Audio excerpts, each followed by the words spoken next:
बहुत स्वागत है आपका एमपी अब तक आप देख रहे हैं। मैं हूं आपके साथ ऋतु ज्ञानवानी। सबसे पहले बड़ी खबर की बात करेंगे। जबलपुर से ये बड़ी खबर है। पूर्व मंत्री राजा पटेरिया को हाईकोर्ट से बड़ा झटका लगा है। हाईकोर्ट ने जमानत अर्जी को खारिज कर दिया है। पूर्व मंत्री राजा पटेरिया की जमानत अर्जी को खारिज किया गया है।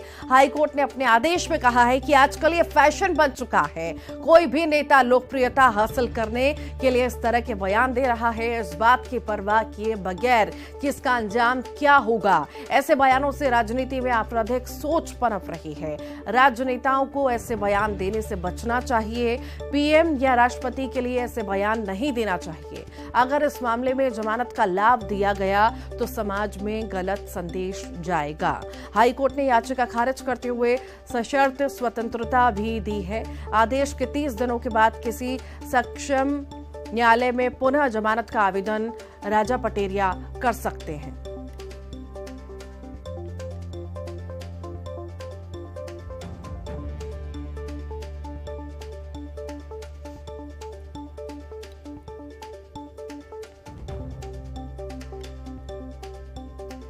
तो राजा पटेरिया को अब जो है राहत मिलती हुई नजर नहीं आ रही है। जमानत अर्जी को खारिज कर दिया गया है। और ज्यादा जानकारी के लिए प्रतीक हमारे साथ जुड़ गए हैं। प्रतीक, अर्जी लगाई गई थी, जमानत अर्जी लगाई गई थी जिसे खारिज कर दिया गया है। बड़ा झटका राजा पटेरिया के लिए। प्रतीक, देखिए बिल्कुल ऋतु, एक बड़ा झटका यहाँ पर है। इस बीच जो 3 पन्ने का जजमेंट सामने आया ऋतु, उसमें कई महत्वपूर्ण बात कही गई और ये कहीं ना कहीं देश भर के लिए एक निर्णायक जजमेंट भी होगा। कुछ महत्वपूर्ण बातों का अगर मैं जिक्र करूं तो जजमेंट में कहा गया है कि कोई भी नेता लोकप्रियता हासिल करने के लिए इस तरह के बयान दे रहा है, इस बात की परवाह किए बगैर कि इसका अंजाम क्या होगा। और इस तरह के बयानों से राजनीति में आपराधिक सोच पनप रही है। राजनेताओं को पीएम या राष्ट्रपति जैसे पद के लिए इस तरह के बयान नहीं देने चाहिए। अगर इस मामले में जमानत का लाभ दिया गया तो समाज में एक गलत संदेश जाएगा। इस बीच लेकिन अंत में एक और झटका जो राजा पटेरिया को लगा है कि आदेश आने के 30 दिनों के बाद जो है फ्रेश एप्लीकेशन नई सक्षम न्यायालय में वो अपनी जमानत की दायर कर सकेंगे। तो बेशक एक बड़ा झटका राजा पटेरिया के लिए, चूंकि 13 दिसंबर से वो लगातार जेल में हैं। पीएम मोदी के लिए जो बयान दिया था वो सर्वविदित हो चुका है। वीडियो सोशल मीडिया में वायरल हुआ था, एफआईआर दर्ज हुई थी और पन्ना से उनकी गिरफ्तारी हो गई थी। उसके बाद से लगातार वो जेल में ही बंद हैं। इस बीच कल इनकी याचिका पर सुनवाई हुई और फैसला सुरक्षित कर लिया गया था और आज देर शाम ये सुरक्षित रखा फैसला आया। जस्टिस संजय द्विवेदी ने ये फैसला जो है वो सुनाया है। उनकी कोर्ट में एक लंबी सुनवाई हुई थी और 3 पन्नों के जजमेंट में बहरहाल ये दलील भी दी गई कि जिस प्रकार से उस वीडियो को प्रेजेंट किया गया या जो मायने निकाले जा रहे हैं वीडियो के वो गलत हैं। इस प्रकार की प्रवृत्ति की ना तो उनकी रही है और ना ही अभी फिलहाल ऐसा कोई माहौल है कि वो पीएम मोदी के लिए इस तरह की बातें करेंगे या किसी को उकसाने का काम करेंगे। ये तमाम दलीलें हाईकोर्ट ने सुनी लेकिन वो नहीं मानी और एंड में जो एक जजमेंट आया है वो निर्णायक है। और कहीं ना कहीं देश भर के लिए, बार बार मैं इस बात का जिक्र कर रहा हूं कि जजमेंट आया है ये देश भर के लिए नजीर बनेगा। जो कि आए दिन हम देख रहे हैं बयानबाजियों का दौर मिल रहा है और जो भी राजनेता इस प्रकार के बयान संवैधानिक पदों पर बैठे नेताओं के लिए दे रहे हैं उनके लिए नजीर ये बनेगा। और आगामी दिनों में अगर ऐसे कोई बयान देता है संभवतः उसके खिलाफ कितनी कठोरतम कार्रवाई हो सकती है, ये मैसेज भी कहीं ना कहीं देने का प्रयास आज कोर्ट द्वारा किया गया है। बहरहाल जो कहीं ना कहीं राजा पटेरिया की मुश्किलें तो बढ़ गई हैं, आगामी दिनों में ठीक। बहुत बहुत शुक्रिया प्रतीक जानकारी को साझा करने के लिए।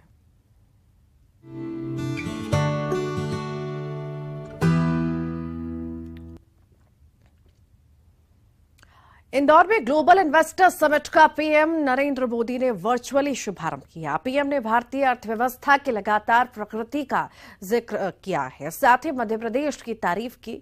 वहीं सीएम शिवराज ने अपने आत्मनिर्भर भारत और मध्य प्रदेश की रोड मैप बनाने की बात कही है। एमपी अजब भी है, गजब भी है और सजग भी है।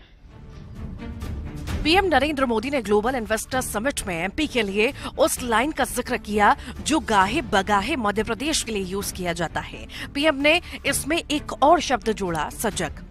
पीएम ने सजग कहकर एमपी के विकास पथ पर आगे बढ़ने की लालसा का जिक्र किया। साथ ही भारत की अर्थव्यवस्था को तेजी से गति देने के लिए किए जा रहे प्रयासों को भी निवेशकों के सामने रखा। पीएम ने कहा कि विकसित भारत का निर्माण देशवासियों की आकांक्षा ही नहीं बल्कि संकल्प भी है। इंफ्रास्ट्रक्चर निर्माण का एक नेशनल प्लेटफॉर्म है। इस प्लेटफॉर्म पर देश की सरकारों, एजेंसियों, इन्वेस्टर से जुड़ा अपडेटेड डेटा रहता है। भारत दुनिया के सबसे कॉम्पिटिटिव लॉजिस्टिक मार्केट के रूप में अपनी पहचान बनाने के लिए कमिटेड है। कार्यक्रम में सीएम शिवराज सिंह चौहान ने उद्योगपति का स्वागत किया। सीएम ने कहा कि आत्मनिर्भर भारत के साथ ही आत्मनिर्भर एमपी बनाने के लिए रोडमैप तैयार है। सीएम ने एमपी में निवेश के लिए बेहतर माहौल की बात भी कही है। उद्योग जगत यहां मंच पर विराजमान है। मैं आप सबका केवल अपनी ओर से नहीं, मध्य प्रदेश की 8.5 करोड़ जनता की ओर से हृदय से स्वागत करता हूं। ग्लोबल इन्वेस्टर्स समिट में देश और विदेश से जाने माने उद्योगपति शिरकत कर रहे हैं। कल तक चलने वाले सम्मेलन से मध्य प्रदेश को निवेश की उम्मीदें हैं। ग्लोबल इन्वेस्टर्स समिट में सीएम शिवराज का बयान आया। मैं कोशिश कर रहा हूं कि लोगों को निराश न करूं। मध्य प्रदेश आज टेक ऑफ की स्थिति में आया है, तेज गति से लंबी उड़ान भर रहा है। मध्य प्रदेश में निवेश की नीतियों के लोगों का विश्वास बढ़ा है। निवेशक हर सेक्टर में निवेश के लिए उत्साहित हैं। हम भी उसको छोड़ना नहीं चाहते। मध्य प्रदेश अजब भी है, गजब भी है और सजग भी है। इसी सजगता के चलते हम कोई मौका नहीं छोड़ेंगे। बड़ी तलब है, बच्चों को रोजगार देना है। अलग अलग सेक्टर में बड़ी संख्या में लोग आ रहे हैं। परिणाम कल पता चलेगा। कमलनाथ के बयान को लेकर बोले, अगर कुछ अच्छा हो रहा है तो अच्छा होने दो। उनके समय जो समिट हुई थी, मुझसे पूछा गया था तो मैंने कहा था आलोचना करना सही नहीं होगा। मध्य प्रदेश से अच्छी जगह निवेश करने के लिए कोई अच्छी जगह नहीं है। मध्य प्रदेश में विश्वास रखें। भर सामर्थ्य कोशिश कर रहा हूं कि लोगों को निराश न करूं। मध्य प्रदेश आज टेक ऑफ की स्थिति में आया है और अब तेज गति से लंबी उड़ान भर रहा है। मध्य प्रदेश की नीतियों के प्रति, जो निवेश की अलग अलग नीतियां हमने बनाई है, मध्य प्रदेश ने जो ईज ऑफ डूइंग बिजनेस के लिए काम किया है, उसके कारण हम पर विश्वास है। गुड गवर्नेंस की रैंकिंग में भारत सरकार ने हमको प्रथम स्थान दिया है, इसलिए विश्वास बना है। हमारे पूरी टीम, मेरी मंत्रियों की और हमारे जो ब्यूरोक्रेट साथी है, उस कार्य प्रणाली के कारण भी विश्वास पैदा हुआ है। हर सेक्टर में लोग तेजी से आ रहे हैं, निवेश करना चाहते हैं और हम भी ये मौका छोड़ना नहीं चाहते। अजब भी है, गजब भी है, सजग भी है और इसी सजगता के कारण हम कोई मौका नहीं चूकेंगे मध्य प्रदेश की प्रगति का, विकास का, निवेश का, रोजगार का। देखो, सबसे बड़ी तड़प है मेरे मन में, अपने बच्चों को रोजगार देना है। इंदौर में आयोजित इन्वेस्टर समिट में रिलायंस ग्रुप के निखिल और मेशवाणी भी शामिल हुए। समिट को संबोधित करते हुए मेशवाणी ने कहा कि मध्य प्रदेश में पहले से ही रिलायंस के 700 से ज्यादा रिटेल आउटलेट हैं। अब उज्जैन में जियो की 5G सेवा को हरी झंडी दिखाई गई। दिसंबर 2023 तक सभी 52 जिलों में सेवा शुरू हो जाएगी। मध्य प्रदेश में रिलायंस के निवेश की चर्चा करते हुए मेशवाणी ने कहा कि राज्य में रिलायंस का 22,500 करोड़ रुपए का निवेश है। Reliance remains deeply committed to contribute and support to this initiative of the state. Just 3 weeks back, Honorable Chief Minister Ji flagged off Jio's true 5G services in Sri Mahakal Lok corridor. And already this has been rolled out and the true 5G service has gone live in multiple cities like Indore, Bhopal, Jabalpur and Gwalior. Let me promise from this platform today that Jio stands committed to empower all the 428 tehsils across 52 districts of Madhya Pradesh with true 5G by December 2023. और ज्यादा जानकारी के लिए सहयोगी हमारे साथ रंजना जुड़ गई हैं। रंजना, रिलायंस शुरू से ही निवेश करता आया है मध्य प्रदेश में और कई सारा पैसा जो है रिलायंस को ऑलरेडी लगा हुआ है और ज्यादा निवेश करने की बात तो कही गई है, साथ ही साथ और लोगों को भी उत्साहित इस बात से किया गया है मेशवानी द्वारा।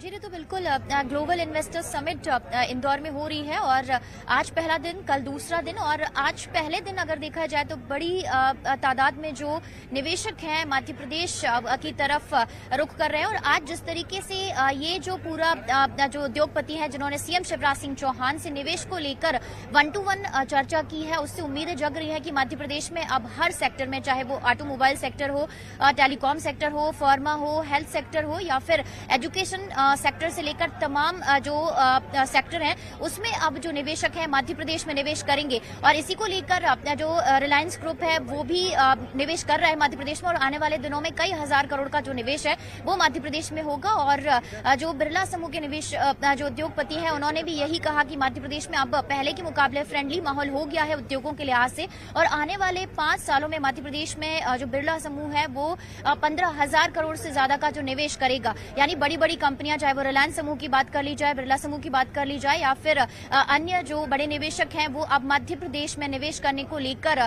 तैयारियां कर रहे हैं और कई हजार करोड़ का जो निवेश है मध्य प्रदेश में होगा। अभी फिलहाल 10,000 करोड़ से ज्यादा जो निवेश है उसकी उम्मीद की जा रही है ऋतु। और फिलहाल सीएम शिवराज सिंह चौहान ने कहा कि निवेशक अब मध्य प्रदेश की तरफ रुख कर रहे हैं क्योंकि उनको जो माहौल चाहिए सेक्टर्स के विकास के लिहाज से वो मध्य प्रदेश में मिल रहा है और वो इस मौके को नहीं छोड़ना चाहते हैं क्योंकि जब औद्योगिक इकाइयां मध्य प्रदेश में आएंगी तभी युवाओं को रोजगार मिलेगा और छोटे छोटे जो इंडस्ट्री है वो स्थापित होंगी और मध्य प्रदेश फिर इंडस्ट्री हब के रूप में भी स्थापित होगा। और इसी को लेकर अब कुल मिलाकर जो चर्चा है सीएम की निवेश। ठीक, बहुत बहुत शुक्रिया रंजना। मध्य प्रदेश में अश्लील सीडी को लेकर बयानबाजियों का दौर जारी है। कमलनाथ ने सीडी देखने का दावा किया, उधर नरोत्तम मिश्रा ने कमलनाथ को बयान से पलटने का आरोप लगाया, जबकि गोविंद सिंह ने नरोत्तम मिश्रा को निशाने पर लिया।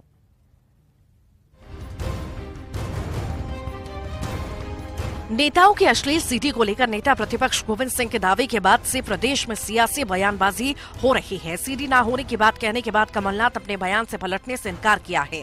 कमलनाथ ने कहा कि उन्होंने सीडी अपने लैपटॉप पर देखी है। पलटा नहीं, मैंने कहा था मैंने देखी है, वो तो अभी भी मैं कह रहा हूँ मैंने देखा था, लैपटॉप में देखी थी, तो मैं कोई सीडी जेब में रखने वाला था। भारत की संस्कृति जोड़ने की संस्कृति है और ये संस्कृति पर जो आज आक्रमण हो रहा है ये भारत के ऊपर सबसे बड़ा खतरा है। कमलनाथ के सीडी पर नए बयान पर नरोत्तम मिश्रा ने निशाना साधा। नरोत्तम मिश्रा ने कमलनाथ को पलटनाथ करार दिया। पलटनाथ एक नाम है, पलटनाथ, और आप मीडिया के बंधु इस बात के साक्षी हो। इसी प्रकरण में 1 हफ्ते के अंदर ये दूसरा बयान है पलटने का। अब ये सतना वाले बयान से पलट गए तो कौन सी नई बात है, पर इसलिए पलटनाथ ही है ये। कमलनाथ पर नरोत्तम के बयान पर नेता प्रतिपक्ष गोविंद सिंह ने पलटवार किया। गोविंद सिंह ने नरोत्तम मिश्रा को लेकर कहा कि उनको बोलने की बीमारी है। नरोत्तम मिश्रा को बोलने की बीमारी हो गई है। जिस मुद्दे पर नहीं भी हो उस मुद्दे पर बोलना ये उनकी आदत बन गई है। गोविंद सिंह ने आरएसएस और बीजेपी नेताओं की अश्लील सीडी होने का दावा किया था। उनके दावों के बाद सियासी बयानबाजियां तो जरूर शुरू हो गई हैं, लेकिन सच्चाई क्या है ये अब तक सामने नहीं आई है। कांग्रेस विधायक अजब सिंह कुशवाहा ने नरोत्तम मिश्रा से मुलाकात की। मुलाकात के दौरान वो नरोत्तम मिश्रा के पैर छूते हुए नजर आए। कल ही हाई कोर्ट से उनको राहत मिली थी। जमीन धोखाधड़ी मामले को लेकर ग्वालियर के विशेष कोर्ट ने 2 साल की सजा सुनाई थी। बड़ा काम करके आया नहीं सर, आपके भाई को विजिट करना आपका काम है। मध्य प्रदेश हाईकोर्ट से राहत मिलने के अगले ही दिन मुरैना के सुमावली से कांग्रेस के विधायक अजब सिंह कुशवाहा ने गृह मंत्री डॉक्टर नरोत्तम मिश्रा से मुलाकात की, उन्हें मिठाई खिलाई, साथ ही बोले कि सब आपकी कृपा से ही संभव हुआ है। इसका वीडियो सोशल मीडिया पर वायरल हो गया है। मध्य प्रदेश हाईकोर्ट ने मंगलवार को अजब सिंह कुशवाहा को राहत दी थी। ग्वालियर के विशेष कोर्ट से मिली सजा पर जस्टिस संजय द्विवेदी की एकल पीठ ने आगामी सुनवाई तक रोक लगा दी है। इसके साथ ही अजब सिंह की जमानत अर्जी भी स्वीकार कर ली गई है। हालांकि न्यायालय ने उनकी पत्नी शीला कुशवाहा का जमानत आवेदन निरस्त कर दिया। ये फैसला आने के अगले ही दिन कुशवाहा ने गृह मंत्री नरोत्तम मिश्रा से मुलाकात की, उनके पैर छूकर आशीर्वाद लिया, मिठाई भी खिलाई। वीडियो में उन्हें यह भी कहते हुए सुना जा सकता है कि सब आपकी कृपा से ही संभव हुआ है।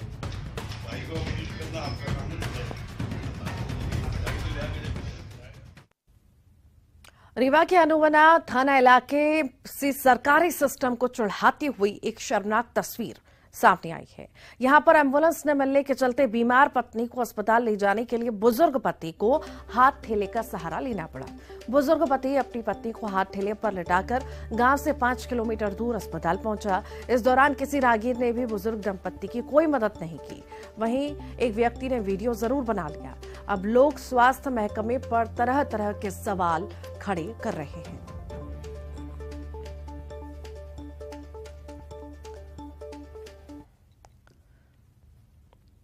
जबलपुर में न्यूज 18 की खबर का बड़ा असर हुआ है। चाइनीज मांझे को लेकर प्रशासन सख्त है।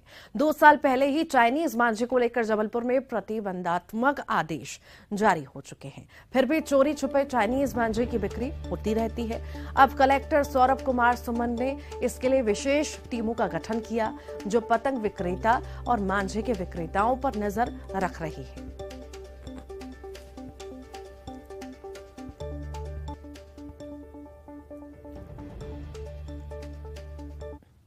धागा और पतंग का उपयोग कर रहे हैं जी, और सप्लाई कम है इसमें। सप्लाई कम। चाइनीज मांझा तो इस बार दूर नहीं, चाइनीज मांझा आता ही नहीं है, बंद हो गया है। फिर भी बच्चों में ज्यादा उत्साह है, किन में ज्यादा उत्साह देख रहे हैं? ये इसमें बच्चों में ज्यादा उत्साह है, धागे का और पतंग का। पूर्व से ही प्रतिबंधात्मक आदेश जारी हैं। यदि अवैध तरीके से किन्हीं के द्वारा उसकी खरीद बिक्री या उपयोग किया जा रहा है, एक तो प्रयास होगा कि छापामार कार्रवाई से उनकी जब्ती बनाई जाए, और इसके बावजूद यदि कोई उसका उपयोग कर रहा होगा, पकड़ में आते हैं सूचनाओं के आधार पर, इंटेलिजेंस के आधार पर, तो उनके विरुद्ध कठोर कानूनी कार्रवाई।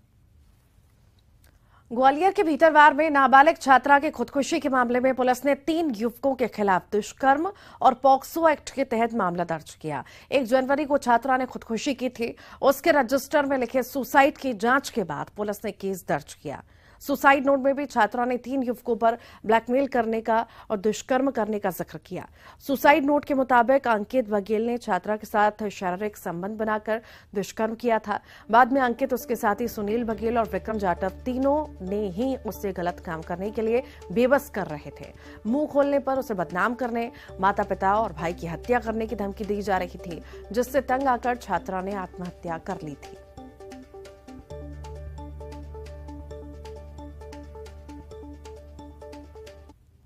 1 जनवरी 2023 की घटना है। इस दिन एक बालिका ने फांसी लगाकर सुसाइड की थी। मर्ग जांच पर यह पाया गया कि 3 लड़कों ने उसको परेशान किया था। एक लड़के से उसके शारीरिक संबंध भी थे। उस पर से दुष्कर्म और पॉक्सो के तहत मामला दर्ज किया गया है। उनमें से 2 लोगों को गिरफ्तार कर लिया गया और कार्रवाई।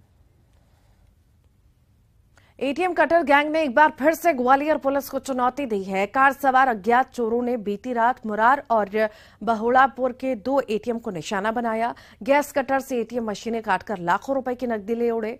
सूचना पर मौके पर पुलिस पहुंची, मुआयना किया, आसपास लगे सीसीटीवी फुटेज खंगाले तो पुलिस के हाथ एटीएम कटर गैंग की कुछ तस्वीरें लगी। माना जा रहा है कि आरोपी हरियाणा की मेवाती गैंग के रहे होंगे। पुलिस मामले की बारीकी से पड़ताल कर रही है।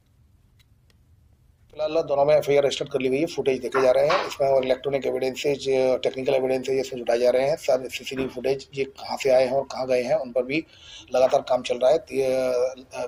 5 टीम क्राइम ब्रांच की लगी हुई है, एक टीम, उसके अलावा वेस्ट पर आने जाने के जो टोल है उनको भी, उन पर भी टीम। शाजापुर की बात करते हैं, जहां पर एक मुस्लिम युवक ने धर्म परिवर्तन कर हिंदू धर्म अपनाया। आरिफ नाम का ये युवक अब आनंद कहलाएगा। बजरंग दल और विश्व हिंदू परिषद के शौर्य यात्रा कार्यक्रम के दौरान मुस्लिम युवक ने अपना मुंडन करवाकर भगवा वस्त्र धारण किया और मां राजराजेश्वरी मंदिर परिसर में सनातन विधि विधान के साथ हिंदू धर्म को ग्रहण किया।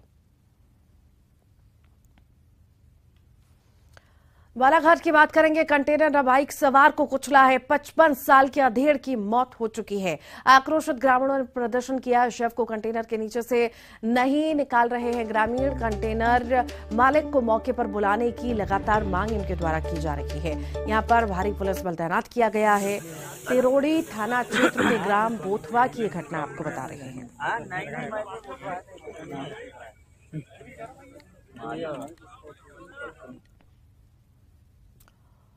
फिल्म अभिनेता आशुतोष राणा उज्जैन पहुंचे, जहां उन्होंने महाकाल के दर्शन किए और उन्होंने गर्भगृह में बाबा महाकाल के दरबार में शिव तांडव भी किया।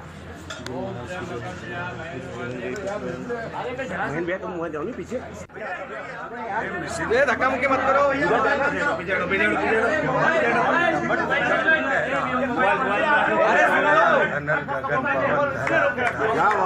हे महाकाल राजा। और आइए अब देखेंगे 25 सेकंड में खबर।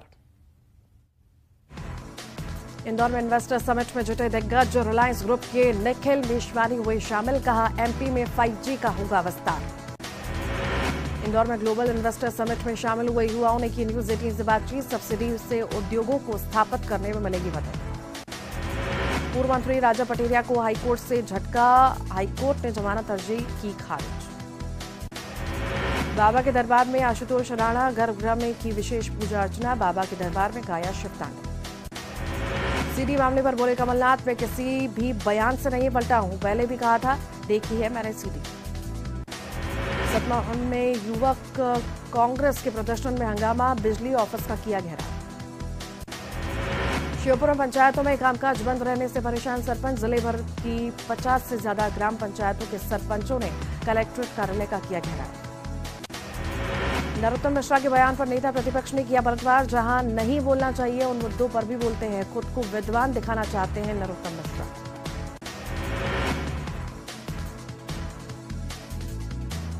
शाजापुर में मुस्लिम युवक ने अपनाया हिंदू धर्म। भगवा वस्त्र धारण कर बना हिंदू। बजरंग दल पीएचपी के कार्यक्रम में बना हिंदू।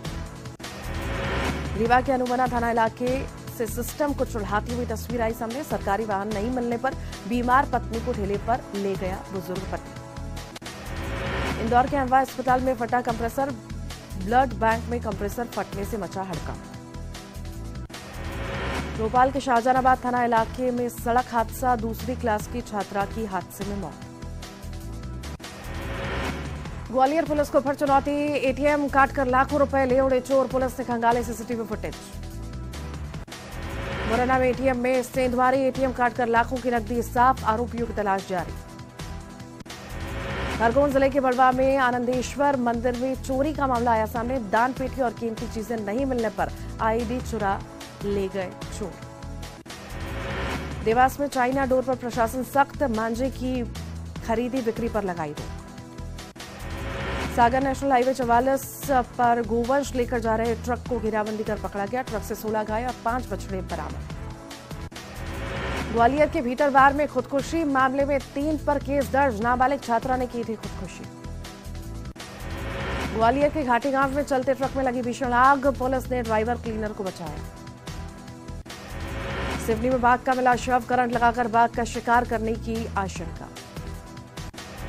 नर्मदापुरम में बाघ के दीदार से रोमांचित हुए पर्यटक। टाइगर के आते ही 50 मीटर बैक हुई जिप्सी। रतलाम में ट्रेन से कटकर व्यक्ति की मौत। यात्रियों का आरपीएफ जवान पर आरोप। ठेकेदार के परिवार के साथ सुसाइड की कोशिश का मामला। ठेकेदार पत्नी और 4 बच्चों की हालत खतरे से बाहर। और इसी के साथ ही एमपी अब तक इस बुलेटिन में इतना ही।